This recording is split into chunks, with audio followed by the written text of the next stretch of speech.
इसके बाद जो चौथी चीज होती है कॉर्पोरेट गवर्नेंस के पहले वाले पक्ष में, जो एडमिनिस्ट्रेटिव एस्पेक्ट्स हैं, उसको आप कह सकते हैं proper audit system. Audit system, समुचित ऑडिट व्यवस्था। अकाउंटिंग और ऑडिटिंग का अंतर ये होता है कि पहले अकाउंट्स बनते हैं और फिर अकाउंट्स चेक होते हैं। तो अकाउंट्स को चेक करने की जो व्यवस्था है उसका नाम है ऑडिट करना। ठीक है, जैसे आप सिविल सर्विस में जाएंगे तो एक सर्विस का नाम है IDAS, एक है ICAS, एक है IRAS और एक है IAAS। आप में से कितने लोगों को चारों की फुल फॉर्म पता है? चारों की? कोई बात नहीं। 3 की? कोई बात नहीं। 2 की? कोई बात नहीं। 1 की? 1 की पता है, मजा आ गया भाई, चलो 1 की तो पता है। ठीक है, अब इसमें क्या है, ये है इंडियन डिफेंस अकाउंट सर्विस, ये है इंडियन सिविल अकाउंट सर्विस, ये है इंडियन रेलवे अकाउंट सर्विस और ये Indian air force account service, Indian audit and account services. ठीक है, ऑडिट एंड अकाउंट सर्विसेज। अभी भारत सरकार ने क्या किया कि रेलवे की 8 सर्विसेज को मिला के एक बना दिया, IRMS, Indian railway management services. और इससे कई लोग बहुत दुखी हैं, उनको लग रहा है कि अब विशेषीकरण खत्म हो गया, सरकार ध्वस्त करने पर आमादा है सिस्टम से, फलाना है ढिकाना है। फेसबुक पर किसी ने बड़ी लंबी पोस्ट लिखी इस तरह की, तो मेरे किसी परिचित ने मुझे व्हाट्सएप पे भेजी कि ये रिपोर्ट आई है, क्या भारत सरकार की नीयत सच में इतनी खराब है? तो मैंने उनसे कहा कि लेखक की ज्यादा खराब लग रही है मुझे तो उसने बता दिया कि राष्ट्रीय संकट होने वाला है रेलवे में। कह रहा है कि पहले अकाउंट्स में अलग लोग आते थे, इंजीनियरिंग में अलग आते थे, अब सबको मिक्स कर देंगे तो फिर क्या विशेषीकरण रहेगा? अकाउंट्स का आदमी ट्रैफिक चलाएगा, ट्रैफिक का आदमी अकाउंट देखेगा, क्या पागलपन है? तो ऐसे मूर्खों की बात पे नहीं आना चाहिए, बिल्कुल नहीं आना चाहिए। जैसे IAS एक सर्विस है और हर डिपार्टमेंट का मुखिया IAS होता है, इसमें कहाँ कोई समस्या है? IRMS एक सर्विस हो और उसके अंदर स्पेशलाइजेशन बना दिए जाए, इसमें कहाँ कोई समस्या है? तो बेवकूफी की बात की जा रही है। तो अभी क्या होता है, सारी सर्विस में कॉम्पिटिशन रहता है कि रेलवे इंजीनियरिंग सर्विस है, उससे मैकेनिकल अलग, सिविल अलग, इलेक्ट्रिकल अलग है, फिर रेलवे प्रोटेक्शन फोर्स अलग है, रेलवे अकाउंट्स अलग, रेलवे पर्सनल अलग, रेलवे ट्रैफिक सर्विस अलग है। 8 सर्विसेज में झगड़ा रहता है कि कौन ज्यादा ताकतवर बने। इन झगड़ों को मिटाने का क्या तरीका है? इन सब सर्विस के लोग दरअसल एक ही सर्विस में माने जाएंगे। इसका फायदा क्या है? IRTS बैकग्राउंड के 3 ऑफिसर अगर शानदार हैं तो उन तीनों को ज्यादा अच्छी प्रमोशन मिलनी चाहिए। ये बैलेंस क्यों करें कि एक AS का होना चाहिए, एक PS का होना चाहिए? क्या जरूरत है इस बात की? और जो रेलवे अकाउंट्स का आदमी कौन सा अकाउंट्स पढ़ के आया है?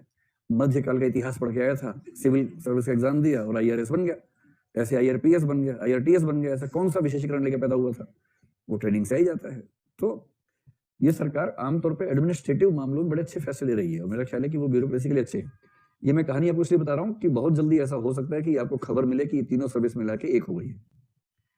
ये सूचना बहुत जल्दी आ सकती है और इस पर अभी भारत सरकार ठीक ठाक विचार कर रही है। अभी क्या रिवाज है? अभी रिवाज है कि रेलवे में अकाउंट बनाने वाले ये लोग हैं, रेलवे अकाउंट्स वाले।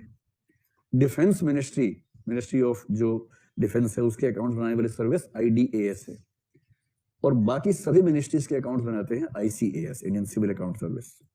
ये ड्रामा करने की क्या जरूरत है? रेलवे में ऐसी क्या बात है कि उसकी अलग से सर्विस होनी चाहिए? डिफेंस में ऐसी कौन सी बात है कि अलग सर्विस होनी चाहिए? जब सिविल अकाउंट्स के लोग बाकी सारी मिनिस्ट्रीज संभाल सकते हैं तो 2 मिनिस्ट्रीज की अलग सर्विसेज क्यों होनी चाहिए?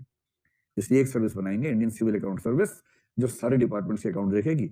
अकाउंट्स का एक हेड है जो आज रेलवे मिनिस्ट्री में है, कल को ट्रांसफर हो गया, होम मिनिस्ट्री में चला गया, वहां से ट्रांसफर हुआ रेलवे में चला गया, इसमें क्या परेशानी है? डिफेंस में चला गया। और ये जो ऑडिट अकाउंट सर्विस है, इसका सही नाम होना चाहिए इंडियन ऑडिट सर्विसेज, पर ऐसा करने में खतरा है कि ये हो जाएगा IAS और फिर हो जाएगा धोखा। जैसे इंडियन पोस्टल सर्विस के लोग कई बार खुद को IPS बता के शादी ब्याह कर लेते हैं, तो वो धोखा होने का खतरा हो सकता है। इसलिए नाम रखने के लिए अकाउंट कर दिया, दरअसल ये ऑडिट सर्विस है। इस सर्विस के लोग अकाउंट्स बनाते नहीं है। इस सर्विस के लोग जो CAG होता है ना, CAG, तो CAG के विभाग में हजारों लोग काम करते हैं। CAG तो अंत में एक IAS पैराशूट से आता है, बैठ जाता है CAG के पद पर, लेकिन CAG के ऑफिस में CAG को छोड़ के उसके नीचे के जितने बड़े ऑफिसर्स हैं वो सारे के सर्विस से आते हैं Indian audit and account services से आते हैं, IAAS से आते हैं। अगर आप इस सर्विस में गए तो 16 साल सर्विस करने के बाद आप किसी स्टेट के अकाउंटेंट जनरल हो जाएंगे। अकाउंटेंट जनरल का मतलब है कि उस राज्य का मुख्यमंत्री भी दिन में 3 बार आपको फोन करेगा, मिस कॉल देगा आपको बार बार कि सर जब फ्री हो फोन कर लीजिएगा, सर बहुत मन करता है आपसे बात करने का। क्योंकि अगर आपने एक कलम चला दी उसके अकाउंट्स पे ना, तो जवाब देते देते मर जाएगा। अगले इलेक्शन में विपक्षी लोग वही पर्चा लेके घूमेंगे और इलेक्शन हार जाएगा वो। अकाउंटेंट जनरल ऑफ स्टेट, केवल 16 साल की सर्विस में। ये मजा है सर्विस में, सिर्फ आईएएस में मजा थोड़ा ना, बहुत हर सर्विस का अपना सुख है। तो ऑडिट सिस्टम का मतलब होता है कि जैसे ये 3 सर्विसेज के लोग अकाउंट्स बनाते हैं, इस सर्विस के लोग इन सबके अकाउंट्स को चेक करते हैं। इसलिए ये वाली सर्विस इन तीनों से बेहतर मानी जाती है, क्योंकि आपको चेक करना है, हीरो बन के जाते हैं। जिस दिन आप यहाँ जाएंगे सब खड़े हो जाते हैं, उस दिन खड़े होकर बात करते हैं, बैठ के बात नहीं करते। जब तक आप नहीं जाएंगे ये सब बैठे रहते हैं, बाकी सब खड़े रहते हैं, इनके सामने सब खड़े रहते हैं कि सर ये बिल पास कर दो, नहीं ऐसे पास नहीं करेंगे, बिल कैसे पास कर दे, फाइल में वजन ही नहीं है, फाइल हल्की है, फाइल में कुछ वजन तो भरो तब तो फाइल को पास करें, ये सब चलता रहता है। तो ऑडिट सिस्टम अच्छा होना